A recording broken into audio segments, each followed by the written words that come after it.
Hello everyone, still with me, Travel with Arben, and today it's my fourth episode of How to Survive by Living Without Salary and as well as without allowance.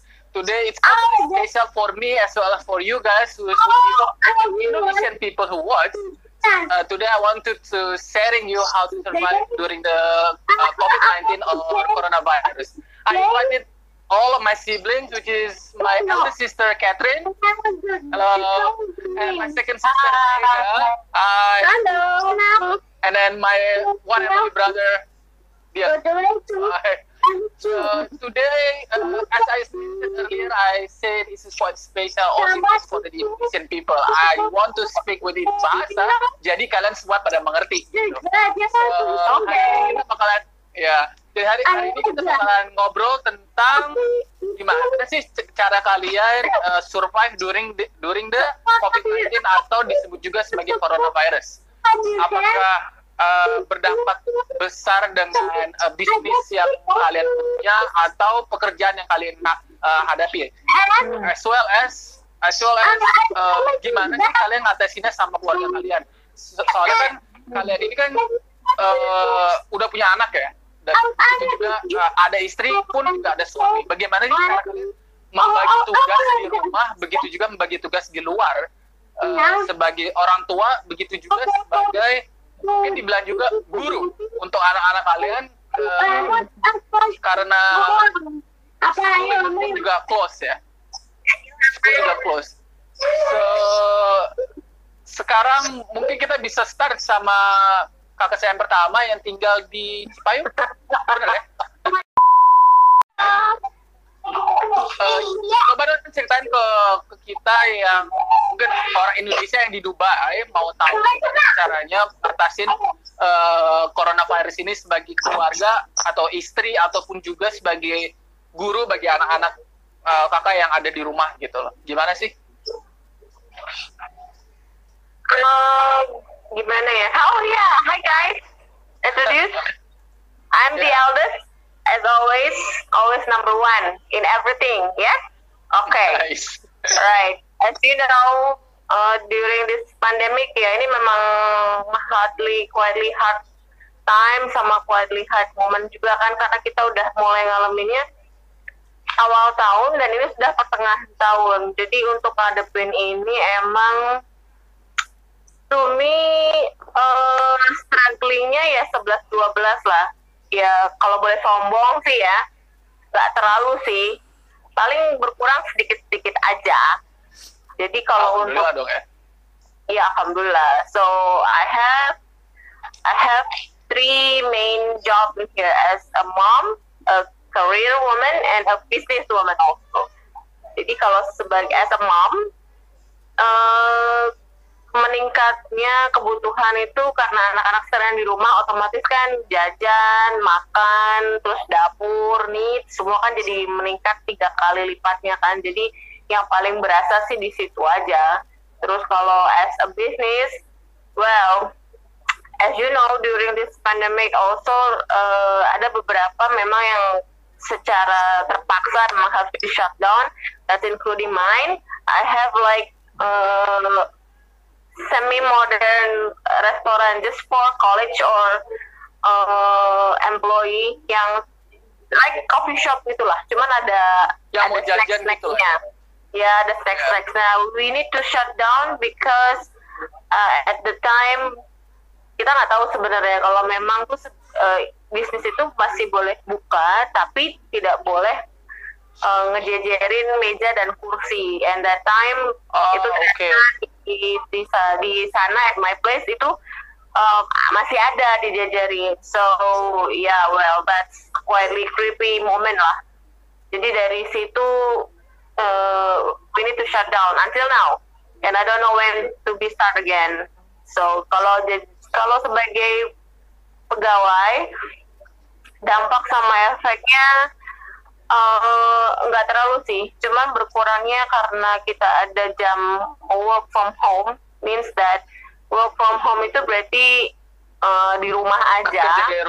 Di rumah aja. Ya di rumah aja, dan itu ya, efeknya itu kita dapat schedule sebenarnya. Schedule untuk WFH itu ya dimana dalam 1 minggu kerja kan 5 hari ya. Jadi 2 days work from home and 3 days officially office hour kan. So yeah, when I have those work from home schedule, jadi kepotong untuk uang makan, uang transport aja. Tapi untuk salary they give me full, hanya uang makan and transport they cut. Jadi during 22 days in a month, so basically last month is only like 10 or 11 days. So again lumayan lah, 50% untuk uang makan kepotong kan. Jadi, untuk semuanya sih alhamdulillah lah. But I have a husband also as a worker also, and he's also a business person as well. So everything that happens in our family during this pandemic, we take and share. We share, we talk, we everything lah. So we need to be balanced, right? If I don't have those money, he will provide, and yeah, like that. Terus gimana tuh kalau misalnya kayak pembagian di rumah pribadi itu sendiri bagaimana? Apakah suaminya kakak itu kayak ngebayar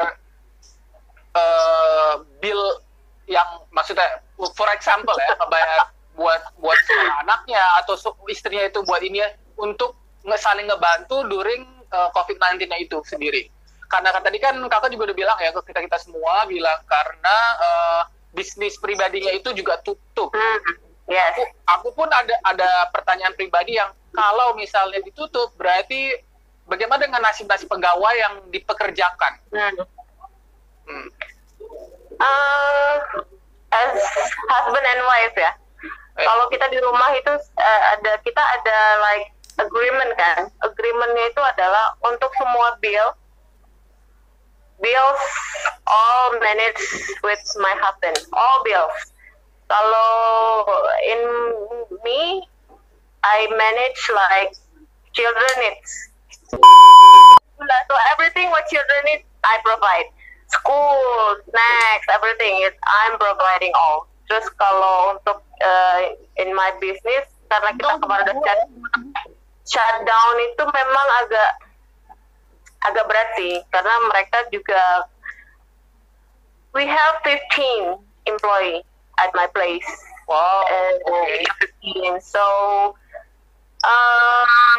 kind of like a hard moment at that time because we need to cut the business and merumahkan mereka. Cuman alhamdulillahnya kemarin memang untuk karena ini kan situasinya dari April ya, Maret, April, Mei. Ya, dari Maret.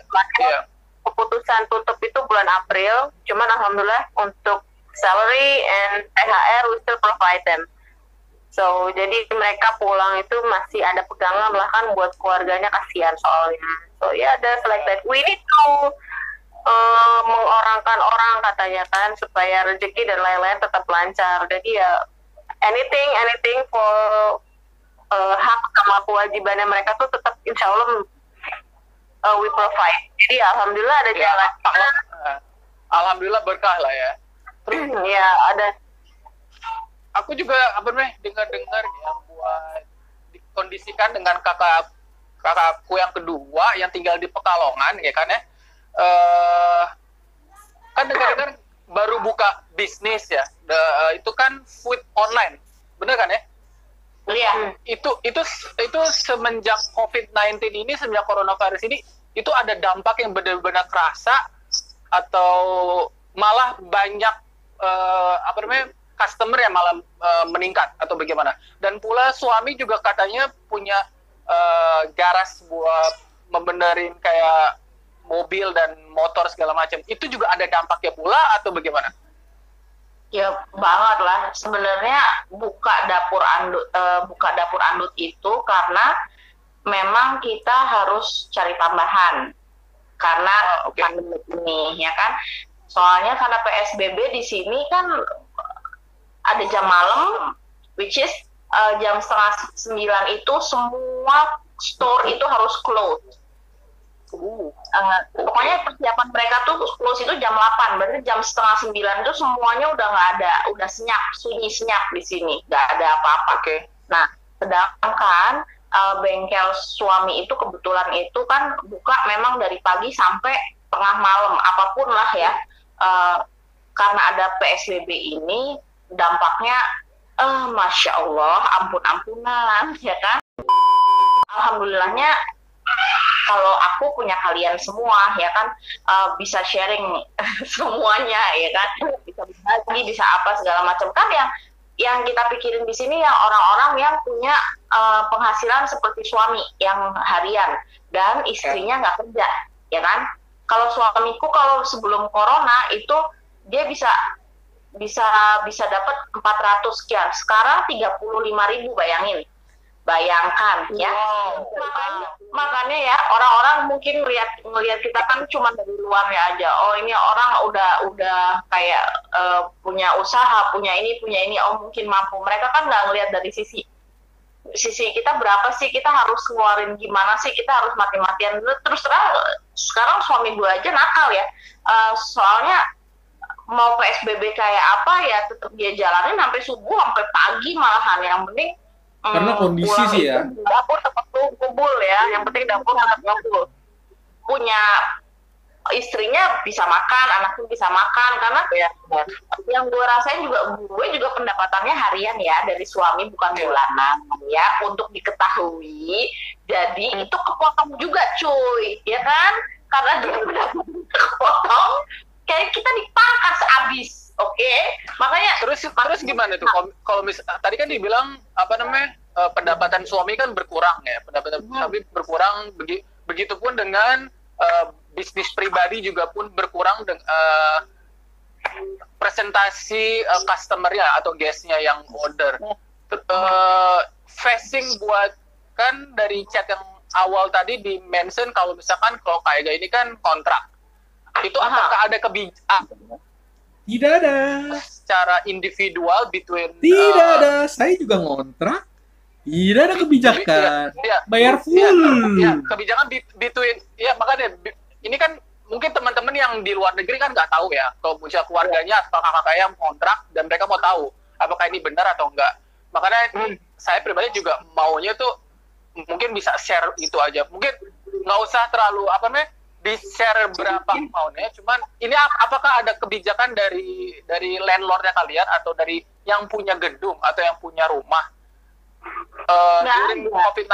during COVID-19 ini ada pengurangan harga kah atau pembayarannya menjadi lebih panjang kah atau bagaimana? Mungkin gini, mungkin kalau yang aku lihat gini, mungkin kalau misalnya kita ngomong heart to heart, dia mungkin bisa mengerti, tapi kita ngomong. Jadi kita bisa WhatsApp, telepon, atau ke rumahnya langsung bicara, Bu, saya minta maaf karena kondisi sekarang seperti ini, saya minta keringanan, bayarnya di tahun depan, tapi tetap tinggal di sini gitu, mungkin.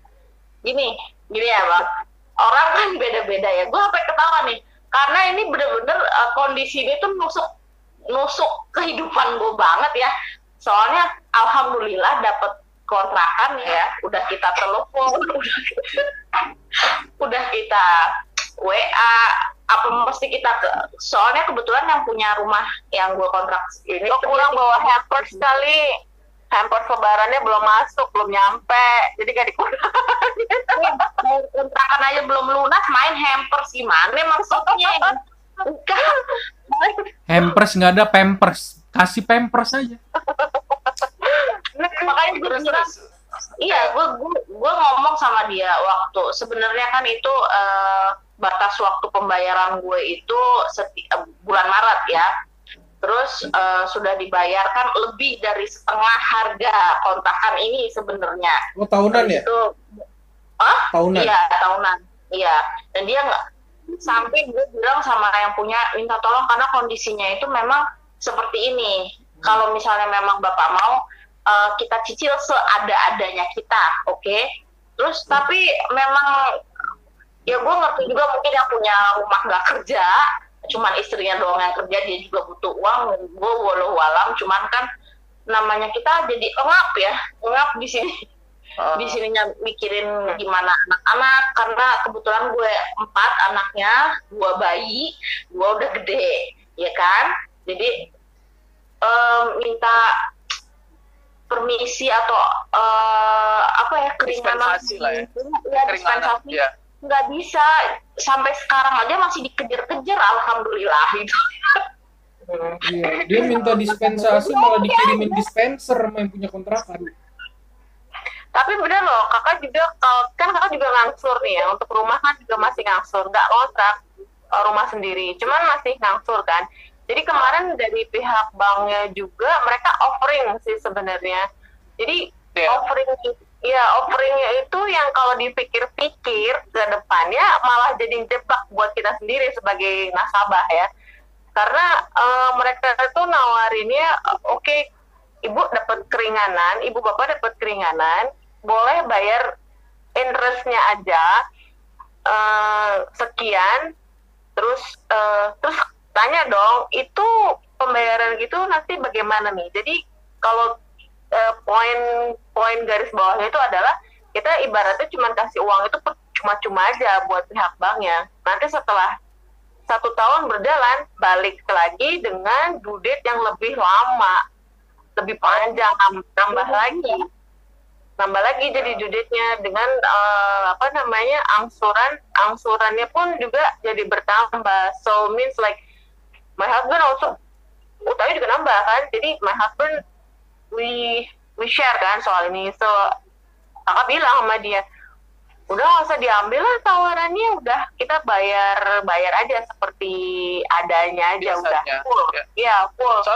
Soalnya kalau aku pribadi di sini sama ya, cuman case-nya itu bukan rumah, cuman ini lebih ke bayar apartemen sama credit card. Di credit card itu sendiri di sini udah ngobrol sama banknya itu sendiri, dan sedangkan banknya itu minta kriteria yang mesti surat dari pihak company-nya yang mengatakan kalau aku udah nggak kerja lagi. Dan di situ pun mereka juga ngasih dispensasi selama 3 bulan untuk tidak dibayar, dan itu udah start kayaknya dari April deh, ya April, Mei, Juni. Jadi Juni, setelah Juni itu aku masih boleh nggak bayar lagi. Cuman setelah Julinya dan starting bayar. Kayak tadi Karin bilang, itu emang cuma bayar bunganya aja. Soalnya kalau dipikir sih emang lebih panjang. Cuma kalau orang-orang yang bener-bener nggak ada, kayaknya itu gagasan terbaik itu yang ngambil itunya sih sebenarnya. Iya, cuman kalau dipikir lagi malah ngejebak ke depan. Iya sih benar. Iya, masing-masing orang punya sendiri. Ya benar, punya pemikiran, punya ini sendiri. Itu kan kembali tergantung sama pribadinya orang masing-masing kan.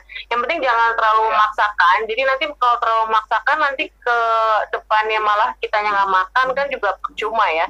Jadi ya separuh-separuh lah. Jadi hutang tuh masih tetap dibayar, yang di rumah juga masih tetap jalan, terus senang-senang juga masih ada. Ya pokoknya semua everything balance lah. Ya kan? Kalau buat abang sendiri, kan dengar-dengar kan abang kan juga punya usaha di bidang